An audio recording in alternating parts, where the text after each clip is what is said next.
Eu quero iniciar hoje aqui uma série de estudos na carta aos Filipenses. Não será uma série, como a gente tem de costume, uma série contínua na sequência dos próximos domingos, não necessariamente.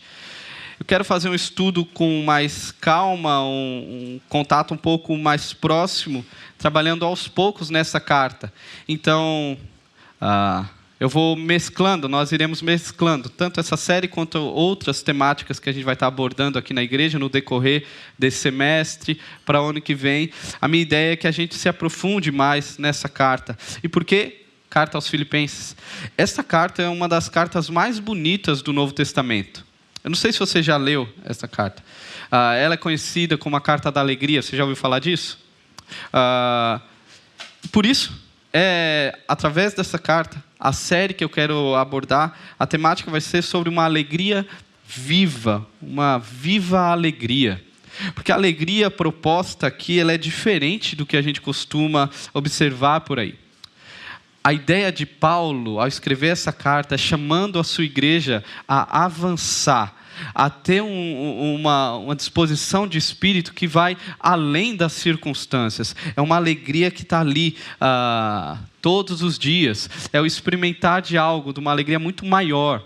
Uma alegria, por exemplo, se você lê a carta, é uma carta pequena, uma alegria que percorre aí nos mostrando que ela não é abalada, por exemplo, pelas circunstâncias adversas. Capítulo 1, se você ler, você vai ver a alegria que o Senhor nos chama a viver. Ela não se abala com os problemas. Uma alegria que não se abala por conta de pessoas contrárias a nós. Ela continua ali. Uma alegria que não se abala pelas faltas das coisas. Capítulo 3, você vai ver. E uma alegria que não se abala nem diante da tentação da ansiedade. Eu não sei se você sofre disso, mas eu acho que todos nós sofremos hoje em dia. Uma alegria que está ali no capítulo 4, falando, apesar, nos livrando da ansiedade, nos chama a viver uma vida contente e uma vida avançando. Lembra a fala de Paulo em Filipenses? Olha, deixando as coisas que ficaram para trás, vamos prosseguir para o nosso alvo. Vamos prosseguir para a coroa prometida em Cristo Jesus para nós. Por isso trabalhar. Importantíssimo nós, como igreja, voltarmos os nossos olhos para Filipenses e encher os nossos corações do que Deus tem a ensinar nessa carta. Fica até um desafio para você. Não sei se você já leu, essa carta ela tem 4 capítulos. Ela é bem curta, uma cartinha curta. Dá para você ler rapidinho. Você pode reservar essa semana, em algum momento dessa semana, para ler a carta. Só que o desafio que eu quero propor para você é não de ler um capítulo ou um versículo. Na verdade, essa divisão de capítulos e versículos nem tinha lá no contexto original. Era uma carta corrida. As pessoas, quando recebiam essa carta, elas liam do começo ao fim. Eu quero te convidar uma carta tão curta a você ler na sua casa. Eu tenho feito isso já há um tempo, estudando um pouco mais Filipenses, lendo e relendo várias vezes essa carta, e como Deus tem enchido o meu coração de ânimo, com desejo de avançar, de olhar para a igreja do Senhor. Cara, nada pode impedir, o nosso grande eu sou está conosco. Então, a minha oração é que Deus fale com você por meio dessa carta também, que você tenha esse desafio aí no seu coração essa semana. Quero ler então os primeiros versos, somente o versículo 1 e o versículo 2, que é a saudação que Paulo faz à igreja. Vamos ler Filipenses, capítulo 1, versículo 1 e 2. Paulo e Timóteo, servos de Cristo Jesus, a todos os santos em Cristo Jesus, que estão em Filipos com os bispos e diáconos. A vocês, graça e paz da parte de Deus nosso Pai e do nosso Senhor Jesus Cristo. Vamos orar? Senhor, eu clamo para que, por meio da Tua palavra, que o Senhor transforme os nossos corações, que o Senhor trabalhe em nós, quebre qualquer barreira, nos ajude diante de qualquer distração, a termos o nosso coração e a nossa mente cativos à Tua palavra. Que o Senhor nos transforme por meio da alegria viva do Teu Evangelho. Em nome de Jesus. Amém. Irmãos, mais uma dica aí para os seus estudos, quando você for ler a Bíblia. Quando a gente olha para algum texto, para alguma carta, algum livro da Bíblia, para a gente entender melhor, a gente precisa compreender um pouquinho, a gente precisa se situar o que está acontecendo. Por que Paulo escreveu essa carta? Para quem escreveu? Qual é o contexto? A ideia não é aquela leitura de caixinha das promessas, sabe? Que a gente fecha os olhos, abre, e aí você tira uma promessa para você, troca o seu nome, no lugar de Davi, coloca Pedro. Já viu isso? No lugar de Israel, coloca Ibezonassul. Não é bem assim que funciona uma leitura saudável à luz das Escrituras. A gente precisa olhar um pouquinho o contexto. E quando a gente para ver o contexto dos filipenses, da cidade de Filipos, é muito interessante. Fica aí mais um texto, Atos 16, para você ler em casa. Em Atos 16, nós temos a narrativa de como surgiu essa igreja na cidade de Filipos. Tudo ali começa com Paulo indo e pregando para a primeira pessoa, uma mulher chamada Lídia. Talvez você já ouviu falar, uma mulher conhecida no texto bíblico. Era uma empresária bem sucedida ali em Filipos, uma judia empresária. Paulo, chegando em Filipos, é a primeira pessoa que ele prega. E ao pregar, essa mulher tem o seu coração convertido a Jesus e sua casa também. Começa um pequeno grupo na cidade de Filipos. Depois dessa situação, a igreja começando a tomar forma, uma família ali tem o seu coração rendido a Jesus. Paulo continua a anunciar, e lembra, domingo passado a gente falou sobre justiça, sobre nós sermos, naturalmente, nós somos agentes de justiça do reino de Deus. Paulo, enquanto ele caminhava, ele se depara com uma mulher, uma escrava possessa, uma escrava que fazia adivinhações. E ela, com isso, trazia lucro aos seus senhores. Escravizada, e ainda assim, com a possessão demoníaca, ela adivinhava e com isso gerava lucro. Paulo, um agente da justiça de Deus, fica inconformado com isso. E ele então liberta essa mulher, ele expulsa os demônios dessa mulher pelo nome de Jesus, pelo poder do Evangelho. Essa mulher é livre disso. Só que as coisas não ficam legais para Paulo. Os senhores ali, os grandes de Filipos, não gostam do que aconteceu. O que Paulo ganha nessa cidade? Uma bela de uma surra.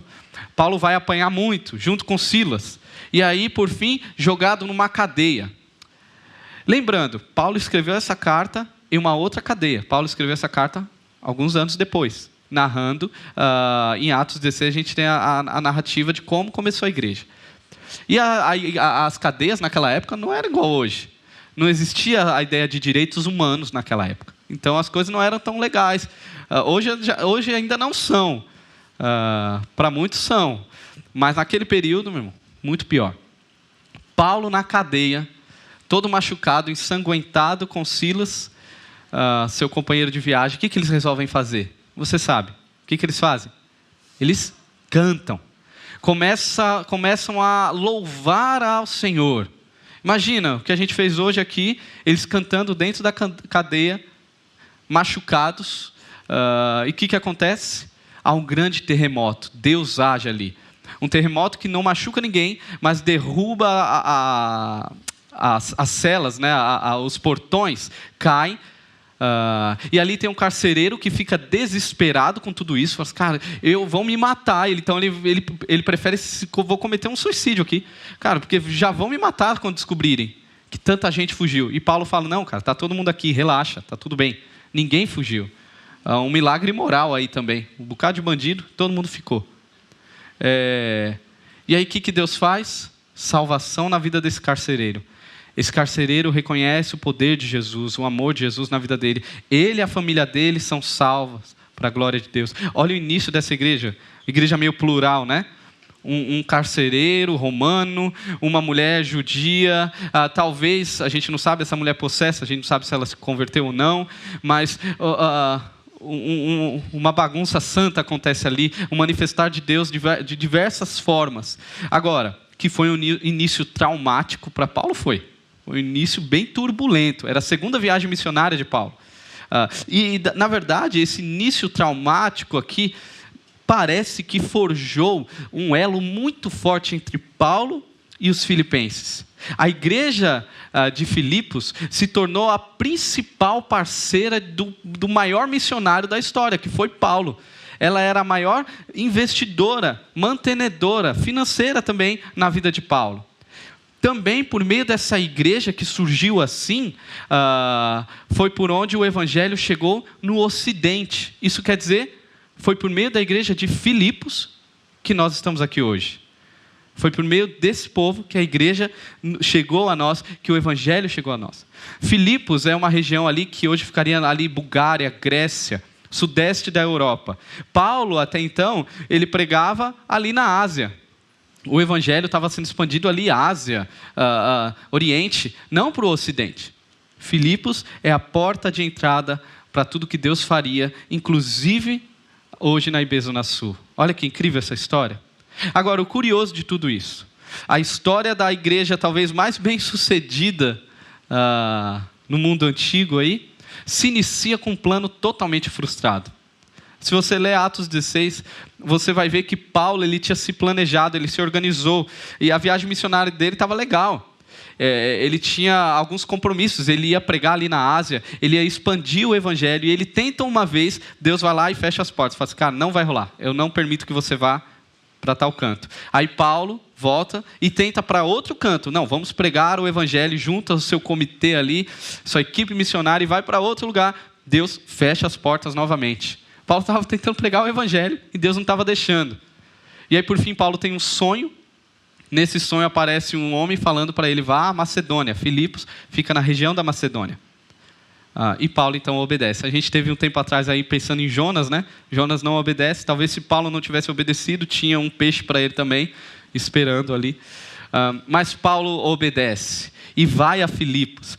Filipos, cara, era uma cidade extremamente importante, talvez, e muito desafiadora para o evangelho. Era uma colônia romana.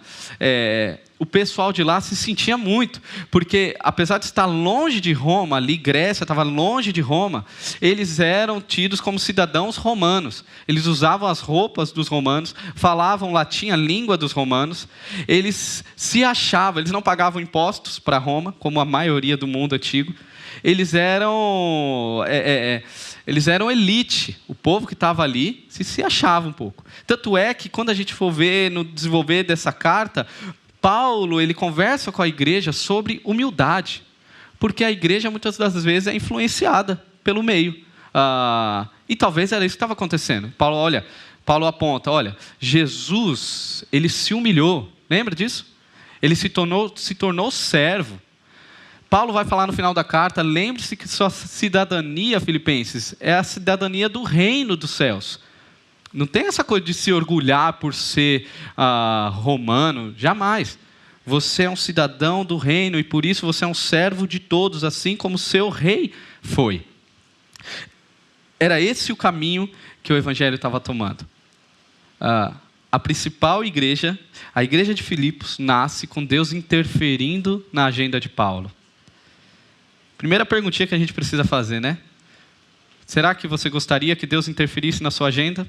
Será que Deus não está precisando interferir na nossa agenda hoje? Talvez os seus planos são até bons.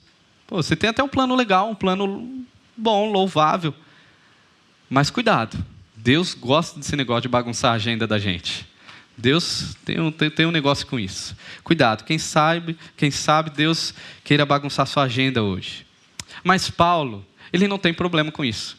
Porque ele era um cara que entendia a sua identidade e a quem ele servia. E é aqui que a gente começa a carta de Filipenses. Com essa disposição de Paulo, entendendo quem ele é e a quem ele serve. E eu quero pensar, no início dessa carta, em uma vida nova que é presente no Evangelho de Jesus. Para aqueles que reconhecem quem são e a quem serve. E a primeira evidência de uma vida nova é que nós pertencemos a Cristo. Uma primeira evidência para você avaliar no seu coração. Será que eu de fato tenho essa vida? Será que eu vivo essa vida nova do Evangelho? Olha aí o versículo 1. Olha como Paulo ele se intitula no início. Versículo 1, Filipenses 1:1. Paulo e Timóteo, servos de Jesus Cristo. Servos de Cristo Jesus. A palavrinha aqui para servos, na verdade, ela seria melhor traduzida como escravos. Paulo e Timóteo, escravos de Cristo Jesus. A palavrinha é doulos, tem muito mais ligação com escravo. É porque parece que nossas traduções tentam dar uma aliviada para amenizar para a gente. mas Paulo está se intitulando como escravo. E o escravo, ele possui uma posição inferior ao servo. O servo, ele ainda tinha alguns direitos naquele contexto, naquele período. O escravo não, o escravo, ele era propriedade do seu dono. O escravo não possuía absolutamente nada. Ele dependia do seu dono para tudo, até para comer. A vida do escravo se resumia em satisfazer o seu senhor. Isso era um escravo. Paulo se apresenta assim aos filipenses. E ele coloca Timóteo, porque Timóteo seria uma figura importante no futuro para os filipenses. Nós, escravos de Cristo. Paulo poderia jogar ali e falar assim, Paulo, apóstolo, como em outras cartas que ele tem que defender o apostolado dele, mas aqui não. Aqui talvez também pela proximidade, pela amizade que ele tinha com os filipenses, ele não precisava falar de como Deus estava usando. Não, simplesmente Paulo, escravo. Agora, Paulo não via isso como algo ruim. Na verdade, era um privilégio, era um motivo de grande alegria ser um escravo de Jesus, mesmo ele estando preso. Essa carta ele escreveu preso, provavelmente em Roma. Um cara preso falando que é privilégio ser escravo de Jesus. Por que é privilégio? Porque não tem nenhum outro escravo na face da terra. Nunca existiu nenhum outro escravo que teve um mestre tão bom, tão benevolente como o mestre que Paulo tinha, como o Senhor de Paulo. Um Senhor que decidiu morrer para dar vida aos seus escravos. Não há comparação, nós não encontramos outro. Um Senhor que decidiu dar de forma total a sua graça para que os seus escravos vivam de forma abundante. Essa é uma posição de humildade muito linda da parte de Paulo que ele está demonstrando para nós. E isso não está restrito apenas a Paulo e a Timóteo. Não é só Paulo e Timóteo que são escravos. Na verdade, todo crente em Jesus é designado como seu escravo. Romanos 6,18, vocês foram libertados do pecado e tornaram-se escravos da justiça. Irmãos, nós tínhamos uma dívida impagável. Se você olhar Salmo 49, 7, 8, não tinha como eu pagar a dívida do meu irmão, nem ele a minha, ninguém conseguiria pagar a sua dívida para com Deus. Nós viramos as costas para Deus. A nossa dívida era muito alta. E o que nós olhamos quando vemos o Evangelho? Jesus Cristo veio e o escrito de dívida foi pregado na cruz do Calvário. Nós fomos livres. Deus nos livrou da dívida. Cristo pagou a dívida que nós tínhamos. Agora, a gente precisa entender o que isso significa nos termos antigos, quando a gente pensa em aliança sem dívida. Quando um senhor quitava a dívida de um escravo para o seu devedor ali, para o seu credor, esse escravo, ele então não era mais posse do seu antigo credor. Mas agora, esse escravo que foi liberto desse credor, se tornava escravo do seu comprador. O cara que libertou desse, agora o tinha como posse. O que aconteceu com a gente, a diferença que aconteceu com a gente foi essa. Nós trocamos de dono. Antes, quem nos dominava, quem era o senhor dos nossos corações, era o pecado, Satanás e o nosso próprio eu. Quando Cristo nos liberta, há uma troca aí. Há outro Senhor que toma este lugar em nossos corações. Há uma falácia da liberdade, da ideia de liberdade. Começa desde criança. Um moleque lá que já percebe que o pai e a mãe vão mandar nele em tudo, que ele não tem muito direito de voz, não existe esse direito de falar. A gente com o Benjamin funciona assim. Ele começou a complicar muito, perguntar muito. A nossa resposta: você vai fazer porque eu quero que você faça. Mas por que, papai? A explicação é que eu quero que você faça. Acabou, eu não preciso mais dar explicações. Então, aí essa criança cresce e chega um momento que ela fala assim: eu não quero mais me sujeitar a essa tirania dos meus pais. Adolescência. Fala assim, não, eu quero sair disso. Meus amigos têm muito mais razão. Então ele começa a dar ouvido a outro senhorio. Eu não quero mais o senhorio da minha família. Eu quero o senhorio dos meus amigos, das minhas amizades, da escola, de outros contextos. Eles sim têm razão. E eu começo, então, eu não quero ser mais o que meu pai queria que eu fosse. Eu quero ser agora, mesmo que seja no subconsciente, né? Eu quero ser o que os outros estão falando que eu devo ser. Chega um momento que esse adolescente passa essa fase, aí chega a juventude, aí ele fala, não, o que é ser o que os outros querem ser? Tem uma juventude que parece que fica eterna para alguns. Esse cara, ele fala assim, não, eu não quero ser o que os outros dizem que eu sou. Eu vou ser o que eu quero ser, não é? Chega de me sujeitar ao senhorio, à tirania desses senhores. Eu serei o que eu quero ser. Mal essa pessoa sabe que ela acabou de cair nas mãos do pior tirano da sua vida, que é ela própria, ela mesma, o coração dela. Ela agora vai se sujeitar, como se ela tivesse resposta de vida para ela mesma. E não precisa de muito para saber que aquele que confia no seu próprio coração cairá em grandes problemas. Ele caiu em um senhor muito tirano agora. Irmãos, não existe vazio no nosso coração. Calvino já dizia que nosso coração é uma fábrica de fazer ídolos o tempo todo. Sempre terá alguém em nossos corações com aquela cadeirinha dizendo, eu sou o Senhor sobre você. Não existe essa ideia de liberdade. Você sempre estará sujeito a alguém. A chamada do Evangelho é, sujeite-se a Cristo. Que a cadeira, o trono no seu coração não seja sentado, governado por outro, senão Jesus Cristo. Que você seja um escravo de Jesus. Agora, Deus não nos trata como escravo, isso que é lindo demais. Além de Deus nos pagar a preço de sangue, enviando seu Filho, Deus olha para nós e nos dá um espírito de adoção, nos chama de filhos. Nós que éramos escravos, somos chamados de filhos da parte de Deus. Entretanto, Deus ainda assim quer que entendamos e vivamos compreendendo o que é o senhorio de Jesus em nossas vidas. Legalmente, ainda somos escravos de Deus. Somos filhos, mas continuamos escravos, porque o Senhor ainda continua Senhor, não é? Por isso que Paulo fala, eu, escravo de Cristo Jesus. Que grande privilégio. Que grande privilégio é ter a sua vida controlada por Cristo e por mais ninguém, por nenhum outro. Faço essa pergunta para você. Há esta evidência em seu coração? Quando você olha para você, para o seu coração, quem controla a sua vida?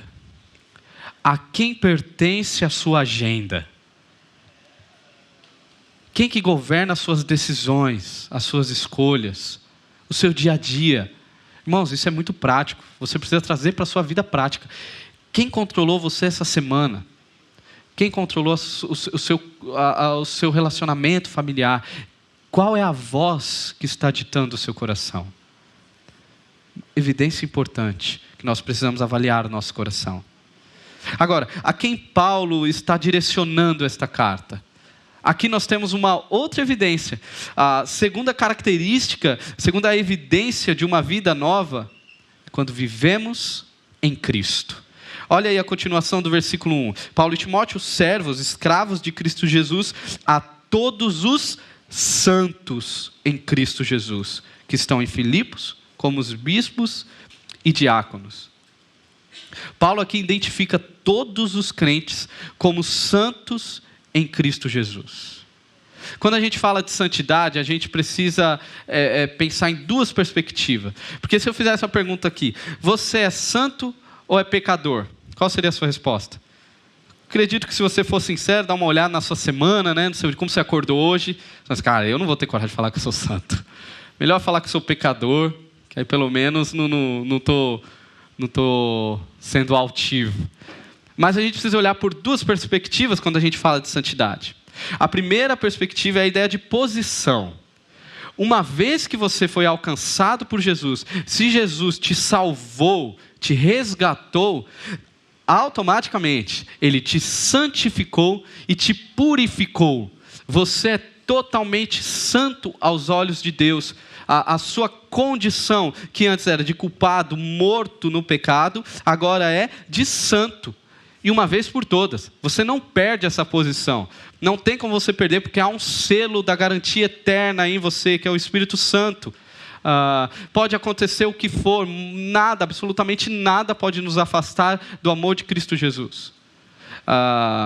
Eu lembro de Hebreus aqui. Pelo cumprimento dessa vontade, fomos santificados por meio do sacrifício do corpo de Jesus Cristo, oferecido uma vez por todas. Não precisamos mais nos sacrificar para nos tornarmos santos diante de Deus, para nos limparmos. Somos santos. Só que, como muita coisa na Bíblia, muita coisa na teologia, existe o porém aí. Você é santo, mas ainda lida com pecado. O porém aqui é que ainda o pecado é uma realidade para nós, não é? Por isso que nós somos constantemente, quando você lê a Bíblia, somos constantemente chamados a viver em santidade. Existem textos fortes aqui, Hebreus, o autor de Hebreus capítulo 2 vai falar, você deve se esforçar para ser santo. 1 Pedro capítulo 1, o apóstolo Pedro vai falar, sede santos, porque Deus é santo. Sede santos. É uma ordem, dentre várias outras ordens que a gente encontra na Bíblia, convocando todos nós crentes a nos tornarmos cada vez mais santos. A ideia aqui, se uma é posicional, essa daqui é do processo. Quanto mais eu me aproximo de Jesus, mais eu me santifico. Agora você fica confuso, mas eu não sou santo? E agora eu devo... É como se fosse a ideia mais ou menos assim. A sua identidade é essa, santo. Agora, viva conforme a sua identidade. O pecado não te identifica mais. O pecado não te nomeia mais. Antes de Jesus, tudo que você fizesse era manchado e corrompido pelo pecado. Tudo que você fizesse antes de Jesus te alcançar, o fim último era o pecado. Aí você pode pensar, mas tem tanta gente que nem é crente, mas tem uma vida tão legal, tem boas ações. Irmãos, quando a gente pensa em questões últimas da vida, se essa pessoa não tem Jesus como Senhor, qual é o objetivo final da vida dela? Pode ser o pai e a mãe que olham assim, não, meu objetivo final são meus filhos. Eu quero dar o que tem de melhor para os meus filhos, uma boa educação, uma moral, quero deixar meu filho bem preparado. Quem é o Senhor do coração desse pai? O filho, não é? No final das contas, a vida dele está toda direcionada para o filho. E o pior de tudo, ele vai se frustrar, porque esse filho ele não é perfeito. Os nossos filhos não são perfeitos. Os nossos relacionamentos, maridos, esposas, namorados, não são perfeitos. No final das contas, aquela imagem que o pai projetou no filho se quebrará. Porque esse filho não vai dar conta, cara. Não dá conta. É muito difícil você ser ídolo, ser senhor na vida de alguém. Só existe um que é perfeito. Cristo Jesus. Uma vida de pecado sempre caminhará para uma resolução, uma realidade última que é pecado. Aí existe até aquelas falas, né?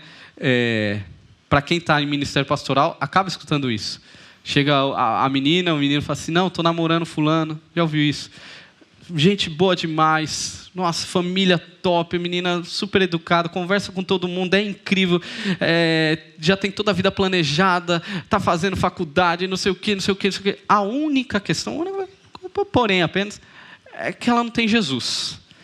Que ela não é... De resto, cara, quando uma pessoa fala para mim isso, eu falo, cara, então a única coisinha besta é que essa pessoa ela é morta. De resto, está tudo certo. O fim dela é a morte, a condenação eterna. A única coisinha é que essa pessoa não tem Jesus como Senhor soberano na vida dela. E você está se juntando com uma pessoa que não tem Jesus que é soberano. Questões últimas.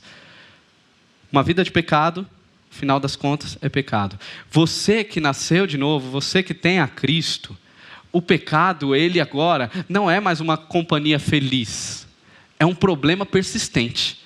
Você chora por conta do pecado. Você fica com raiva. Você, poxa, eu estou lutando contra isso. Isso vem no meu coração o tempo todo. E você continua nessa luta, sabe? Aquela luta persistente.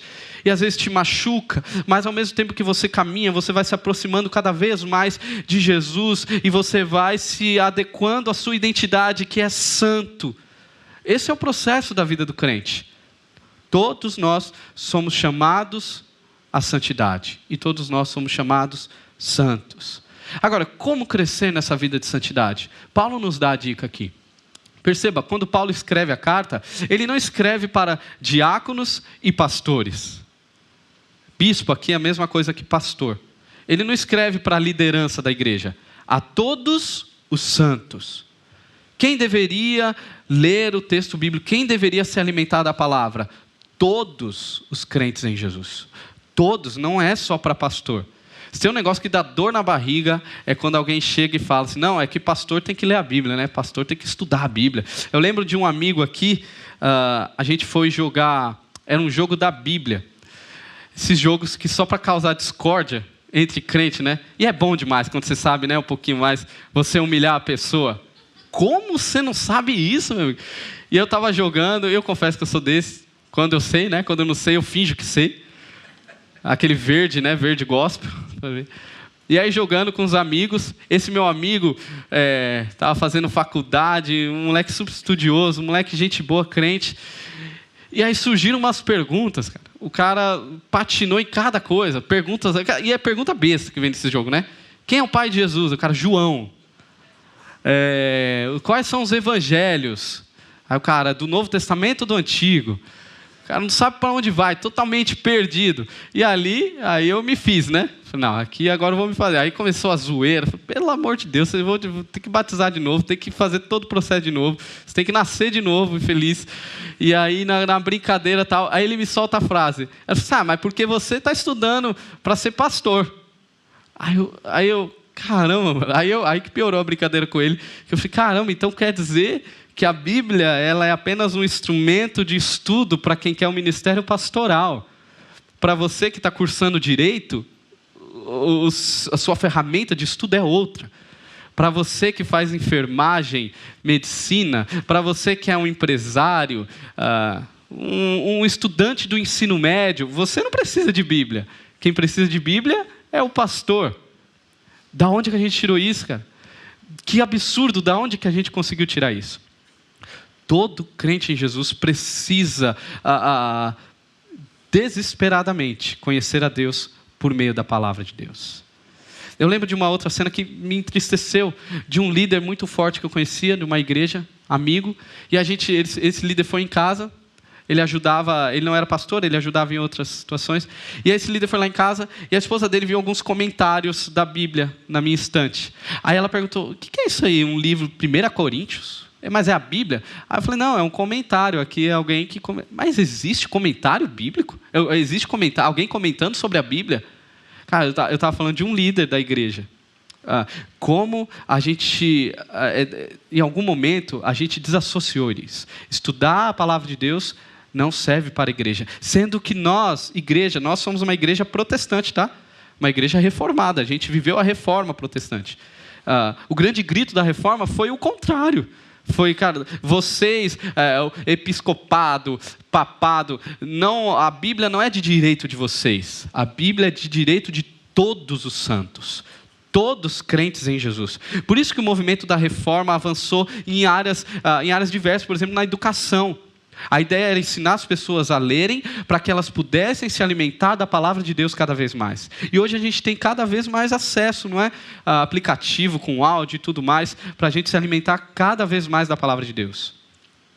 Você quer crescer em santidade? Você quer ter sentimentos profundos sobre Jesus? Você precisa conhecê-lo de forma profunda. Sentimentos profundos precisam estar fundamentados em um conhecer profundo. E o conhecer profundo não é você se tornar um baita teólogo, fazer um seminário teológico, não. É você ler a sua Bíblia, conhecer a Deus por meio da palavra, se relacionar por meio da palavra a esse Deus revelado. E ter a sua vida em conformidade à palavra de Deus, praticar a palavra. Essa chamada Existe essa evidência de uma vida nova em seu coração? Essa busca pela santidade? Lutar contra o pecado, cara. Essa luta é levantar um grito de guerra contra o pecado e crescer em santidade. Terceira e última evidência que a gente tem aqui de uma vida nova, quando desfrutamos de Cristo. Quando desfrutamos de Cristo. Primeira evidência, pertencemos a Cristo. Segunda evidência, vivemos em Cristo. Terceira evidência, desfrutamos de Cristo. Que é a saudação aí que ele faz, o versículo 2, muito usado por nós, né? A vocês, graça e paz da parte de Deus, nosso Pai, e do nosso Senhor Jesus Cristo. A gente até costuma usar isso daqui, né? Vira um jargão nosso, né? Graça e paz, irmão. Tem aquele que usa a paz do Senhor, irmão, não é? Que meio que substituiu o bom dia. Deu uma espiritualizada no bom dia. Graça e paz. Às vezes a frase, para quem é de fora, não entende nada, né? Mas essas pessoas, elas se entendem, a gente se entende. Graça e paz, irmão. Glória a Deus. Só bênção, aleluia, aleluia. Cara, eles se entenderam aqui, velho. Eles se comunicaram e se entenderam. É um outro dialeto. Quem está de fora, mano, como assim? O que eles acabaram de falar aqui, velho? Mas há algo muito valioso no desejo de Paulo para essa igreja que ele tanto amava e uma igreja que amava tanto ele. Primeiro, Paulo está desejando a essa igreja a graça. O que é a graça? Graça é o resumo de todo o Evangelho. Na verdade, é o ápice da obra de Cristo Jesus. A graça, quando Paulo fala, é aquilo que nos alcançou e nos livrou do que merecíamos a morte e nos deu uma vida abundante, de vida eterna com Deus, um relacionamento que havia sido quebrado. A graça de Deus chegou a nós, fez com que os nossos olhos pudessem se voltar para Deus, olhos que estavam prostrados no pecado. Agora podemos olhar para Jesus, podemos reconhecer Deus. A graça nos alcançou, transformou completamente a nossa história. Paulo, ele não está falando para pessoas que não tinham, lembra? Paulo fala para os santos em Cristo Jesus. Eram pessoas que já foram alcançadas pela graça. Paulo não está falando para eles como se eles precisassem receber a graça. Na verdade, a ideia de Paulo aqui para os filipenses é para que eles e nós experimentássemos a graça de Deus cada vez mais, para que a gente se aprofundasse, para que a graça de Deus tomasse conta do mais íntimo do nosso ser. Graça, eu desejo a graça do Deus Pai e do nosso Senhor Jesus Cristo para você, que você se encha da graça no seu dia a dia, que seja o seu alimento, que em detrimento das suas fraquezas você lembre, foi a graça que me alcançou. Eu não preciso ser esse super-herói. Eu não preciso ser um homem de ferro, alguém que encara tudo. Eu não preciso ser uma super-mãe. Eu preciso da graça. Eu preciso crescer no reconhecimento de que a obra de Jesus me salvou e é suficiente. Eu não preciso de uma performance para alcançar o favor de Deus. Deus me ama por meio do que Ele fez em Cristo Jesus. Que a graça do Evangelho conduz o seu coração em adoração. Quando você levantar a sua voz, igreja, cante, sendo cheio da graça do Evangelho. Paulo não termina aí. Que a graça e a paz. De igual modo, esse povo, eles já obtiveram paz com Deus.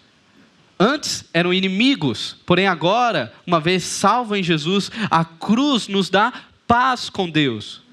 Deus se relaciona conosco hoje. Não é sobre essa paz, mas sim sobre uma paz sobrenatural que Deus causa no coração daquele que é seu. Paulo usa dois termos que ele usa, tanto para graça, hesed do Antigo Testamento, e paz, shalom, que é do Antigo Testamento também, uma palavra muito importante. Shalom é a ideia de uma paz que não tem a ver com as circunstâncias externas. É algo que vai no seu ser, lá no seu íntimo. As coisas podem estar acontecendo, as notícias às vezes não são boas, os problemas eles aumentam.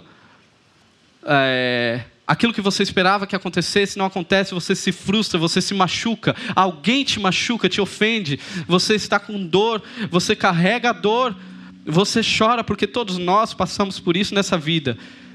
Mas a paz de Deus, ela pode estar manifestada no seu coração, apesar das circunstâncias. Você consegue encontrar um lugar de refrigério, apesar das circunstâncias. É dessa paz que Paulo vai falar, olha, esta paz te guardará o seu coração e a sua mente. Paulo fala isso em Filipenses. Essa paz que excede todo entendimento, por isso que excede todo entendimento. A pessoa olha para você, cara, mas como assim você está em paz? Não tem como ficar em paz. Olha a sua situação, olha qual é a perspectiva para esse problema. Mas eu estou em paz. Uma paz que excede o pensar. Que a paz de Cristo esteja com você. Que você desfrute dessa paz. Que você encontre refrigério em meio à dor. São evidências de uma vida nova em Jesus. Pertencer a Jesus, escravo de Cristo. Viver em Jesus, eu quero agradar o meu bom mestre. E desfrutar de Jesus, daquilo que Ele já te deu, dos tesouros que você já recebeu. Antes de tudo, antes de Paulo trabalhar tudo que ele vai trabalhar aqui, chamando a igreja a avançar, a ter um coração alegre, Paulo precisava lembrar da primazia do senhorio de Cristo Jesus na vida deles. Antes de tudo, você precisa lembrar quem é o Senhor Jesus em seu coração. Antes de pensar nas bênçãos, antes de pensar no ministério, antes de pensar na sua vida como um todo, você precisa lembrar que Jesus tem a primazia no seu coração. A busca que sustenta a alegria viva é fundamentada em Jesus. Quero te convidar a você avaliar. Avalie nesta semana como que está o seu coração. A quem o seu coração tem se sujeitado? A quem o seu coração tem rendido ao senhorio? Quem tem determinado suas escolhas? Quem é o Senhor da sua vida? Observe essa semana. Sonde o seu coração. Ore a Deus, clame ao Senhor. A sua oração, eu tenho certeza que começa assim: Senhor, muito obrigado. Se você chama Ele de Senhor, que você seja um bom escravo dele, um bom servo. Avalie como está a sua luta por santidade. Você tem lutado para estar perto de Jesus, para desfrutar esse Jesus, esse amado das manhãs.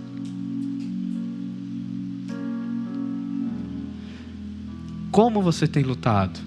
Se você tem caído, se essa guerra você tem perdido muito, talvez está na hora de você voltar para a sua única e perfeita ferramenta, que é a palavra de Deus. Se aproxime da palavra de Deus, cara. Se alimente da palavra de Deus. Se você não se alimentar da palavra de Deus, o pecado se alimentará de você. Onde tenho encontrado prazer? O que satisfaz você? Será que é a graça? Eu não preciso disso. Será que você consegue olhar? Isso que me oferecem, isso daí é um banquete do túmulo. Isso daí é miséria. Eu não preciso encontrar prazer nessa sujeira que tentam me oferecer. Eu não preciso encontrar prazer na ganância do mundo, nos falsos prazeres, na mentira da autossuficiência. Eu não preciso disso. Eu quero e necessito encontrar prazer na graça que me alcançou em Jesus. Aonde seu coração tem queimado? Aonde você tem encontrado paz no dia ruim? Aonde você tem encontrado? E se você não tem esse compromisso com Jesus, essa é a melhor hora para você decidir por isso. Esse é o melhor momento para você fazer uma oração sincera. Jesus, talvez você não sabe nem orar. Jesus, eu quero isso na minha vida. Chega de viver por mim mesmo. Chega de ser o Senhor da minha história. Eu preciso do Senhor. Eu preciso que o Senhor seja Senhor da minha vida. Eu quero entregar o meu coração, rasgar a minha vida agora. Lembre-se que quando há choro por pecado, há grande festa nos céus. Se houver choro no seu coração de arrependimento, haverá grande festa nos céus. Deus não rejeita o coração quebrantado. Deus não rejeita. Reconheça Jesus como sua única fonte de salvação. E nós, como pertencentes a Jesus, separados por Jesus, para Jesus, fica o meu convite para que a gente cante agora. Para que você cante a esse Deus. Cante com a sua alma. Desfrute desse grande amor que te alcançou e te resgatou. Te deu uma nova vida e te dá um motivo de sorrir. Que você cante. Alimente a sua alma com a grandeza de Cristo Jesus. Quero orar. Vamos orar? Senhor, obrigado pela riqueza da Tua palavra. Obrigado pelo seu grande amor que nos alcançou em Cristo Jesus, nos deu uma vida nova, uma vida de esperança, uma vida onde não precisamos ficar refém ao que vai acontecer no Brasil, uma vida que não precisamos ficar refém à nossa crescente ascendência, pelo nosso desejo, uma vida que vai além dos nossos relacionamentos. O Senhor nos tirou do império das trevas e nos tirou do senhorio dos nossos corações. Eu não preciso ser senhor da minha vida, eu não preciso ditar o meu futuro, eu tenho o Senhor. Deus, minha oração é para que o Senhor tenha primazia em cada coração aqui, que cada coração se renda à beleza da obra da cruz, que nos comprou, nos chamou de filho, nos deu nova vida e nos chama a desfrutar desse amor. Deus, e se há corações aqui que estão fazendo uma oração sincera pela primeira vez, que de fato esses corações se rendam a Jesus, que eles encontrem vida, que eles encontrem o pão da vida nessa manhã e possam sair anunciando: olha, eu encontrei a esperança, eu encontrei o pão da vida, eu encontrei um motivo de viver. Que venhamos adorar ao Teu nome com todo o nosso coração. Em nome de Jesus. Amém.